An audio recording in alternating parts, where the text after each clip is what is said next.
कहा जाता है कि जब जब पृथ्वी पर कोई संकट आता है तो भगवान अवतार लेकर उस संकट को दूर करते हैं। भगवान शिव और भगवान विष्णु ने कई बार पृथ्वी पे अवतार लिया है।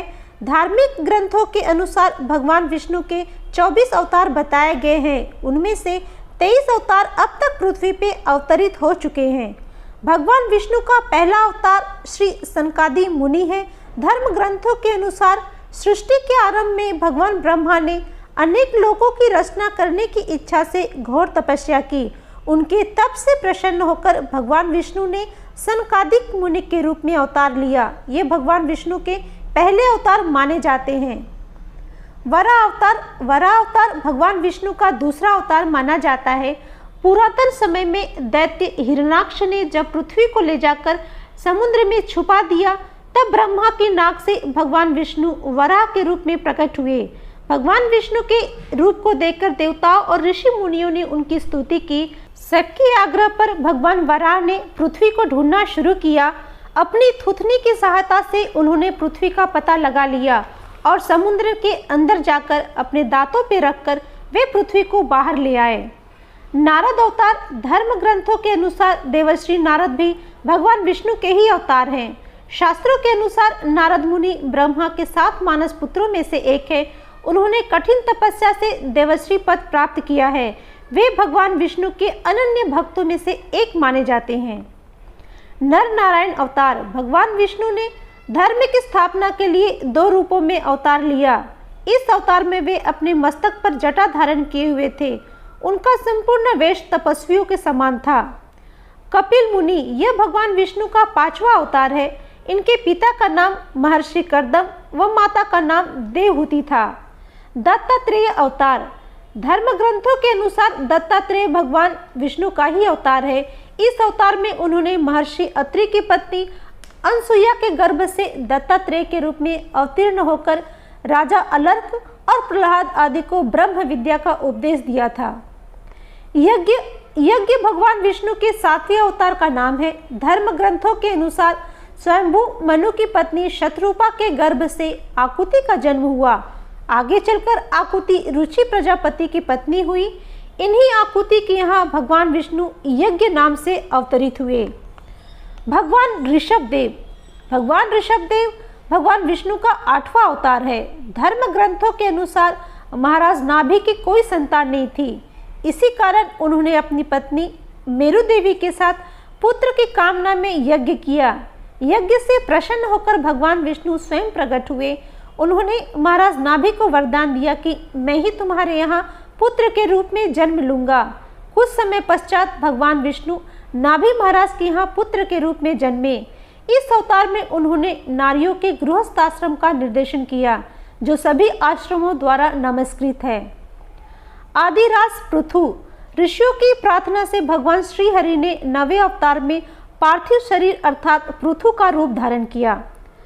मत्स्य अवतार पुराणों के अनुसार भगवान विष्णु ने सृष्टि को प्रलय से बचाने के लिए मत्स्य अवतार लिया था। इसकी कथा कुछ इस प्रकार है। किसी समय में राजा सत्यव्रत राज करते थे। राजा सत्यव्रत एक दिन नदी में स्नान कर जलांजलि दे रहे थे। अचानक उनकी अंजलि में एक छोटी सी मछली आई। उन्होंने देखा तो सोचा वापस सागर में डाल दूं, लेकिन उस मछली ने कहा आप मुझे सागर में मत डालिए, अन्यथा बड़ी मछलियां मुझे खा जाएगी। तब राजा सत्यव्रत ने मछली को अपने कमंडल में रख लिया। मछली और बड़ी हो गई तो राजा ने उसे अपने सरोवर में रखा। देखते ही देखते मछली और बड़ी हो गई। राजा को समझ में आ गया कि यह कोई साधारण जीव नहीं है। राजा ने मछली को वास्तविक रूप में आने की प्रार्थना की। राजा का प्रार्थना सुन 4 भुजाधारी भगवान विष्णु प्रकट हुए। उन्होंने कहा कि यह मेरा मत्स्य अवतार है। कूर्म अवतार भगवान विष्णु का 11वां अवतार है। जब देव और दानवों के बीच अमृत के लिए समुद्र मंथन किया जा रहा था, तब स्वयं भगवान नारायण ने मंदराचल पर्वत को अपने पीठ पर धारण किया था। भगवान धन्वंतरी भगवान विष्णु का 12वां अवतार है। समुद्र मंथन के बाद 14 रत्नों में से एक धन्वंतरी एक अमृत कलश हाथ में लिए हुए समुद्र से प्रकट हुए थे। मोहिनी भगवान विष्णु का 13वां अवतार है। समुद्र मंथन से उत्पन्न अमृत को जब दैत्यों ने धन्वंतरि से छीन लिया, तब भगवान विष्णु ने मोहिनी रूप धारण कर दैत्यों से अमृत छीन लिया और देवों में बांट दिया था। भगवान विष्णु ने नृसिंह अवतार लेकर दैत्यों के राजा हिरण्यकशिपु का वध कर दिया था। भगवान विष्णु के नृसिंह का रूप धारण कर अपने तेज नखरों से पराक्रमी दैत्यराज हिरण्यकशिपु को हृदय को इस प्रकार चीर कर विदीर्ण किया, जिस प्रकार चटाई बनाने वाला व्यक्ति तिनकों को चीर डालता है। सतयुग में प्रहलाद के पौत्र दैत्यराज बलि ने स्वर्ग लोक पर अधिकार कर लिया। सभी देवता विपत्ति से बचने के लिए भगवान विष्णु के पास गए। तब भगवान विष्णु ने कहा, मैं स्वयं देव माता अदिति के गर्भ से उत्पन्न होकर तुम्हें स्वर्ग का राज्य दिलाऊंगा। कुछ समय बाद भगवान विष्णु ने वामन अवतार लिया। यह भगवान विष्णु का 15वां अवतार है। हयग्रीव अवतार। धर्म ग्रंथों के अनुसार मधु और कैटभ नाम के 2 शक्तिशाली राक्षस का वध करने के लिए भगवान विष्णु ने हयग्रीव अवतार लिया था। इस अवतार में भगवान विष्णु की गर्दन और मुख घोड़े के समान थी। श्रीहरि अवतार। श्रीहरि अवतार भगवान विष्णु का 17वां अवतार है। अपने भक्त गजेंद्र को मगरमच्छ से बचाने के लिए भगवान विष्णु ने श्रीहरि का अवतार लिया था। परशुराम अवतार।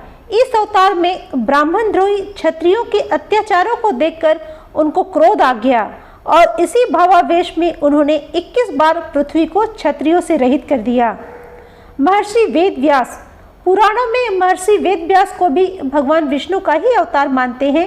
वे महर्षि पराशर के पुत्र के रूप में प्रकट हुए थे। इन्होंने मनुष्यों की आयु और शक्ति को देखते हुए वेदों के विभाग किए, इसीलिए इन्हें वेद व्यास कहा जाता है। हंस अवतार। इस अवतार में भगवान विष्णु महाहंस के रूप में प्रकट हुए थे। श्री राम अवतार। श्री राम अवतार भगवान विष्णु का 21वां अवतार है। त्रेता युग में राक्षस रावण के आतंक को समाप्त करने के लिए भगवान विष्णु ने श्री राम अवतार लिया था।